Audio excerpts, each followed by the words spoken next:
તો જસદણ નગરપાલિકામાં હુમલાના કેસને લઈ હવે પાટીદાર સમાજમાં બારોબાર આક્રોશ જોવા મળી રહ્યો છે। ભાજપ મહિલા સદસ્યના પતિ પર જીવલેણ હુમલાનો વિરોધ થયો। નગરપાલિકાના 2 કર્મચારી અને સાગરીતો દ્વારા હુમલો થયો હતો। હુમલાના વિરોધમાં લાતી પ્લોટ ખાતે બેઠક યોજવામાં આવી। દિનેશ બામણિયાની હાજરીમાં એક રેલી પણ યોજાઈ। પ્રાંત અધિકારીને આવેદન આપી કાર્યવાહીની માંગ। હુમલાખોર કર્મચારીને તાત્કાલિક સસ્પેન્ડની માંગ કરી।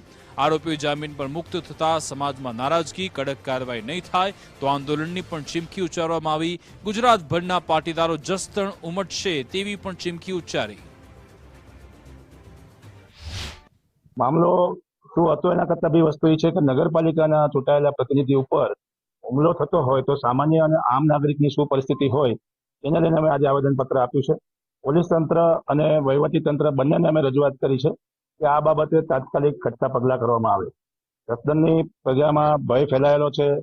સામાન્ય નાગરિક કોઈ પણ પોતાની રોજીરોટી કે કાર્ય કરવા માટેથી ડરના માહોલમાં ન રહે એના માટે કાયદાકીય પગલાં થાય અને કડક કાર્યવાહી કરવામાં આવે એવી અમારી તમામ સમાજો વતી આજે રજૂઆત કરવામાં આવી। હા, પોલીસ સ્ટેશનમાં ફરિયાદ FRI થઈ ગઈ છે અને અમને અંદર લઈ લીધા છે, પણ આવો બનાવ બીજી વાર ન બને અને આમ પબ્લિકને ને સભ્ય હોય કે કોઈ પણ હોય એને પૂરતો સરકાર તરફથી ન્યાય મળે એના માટે જ આવેદન છે।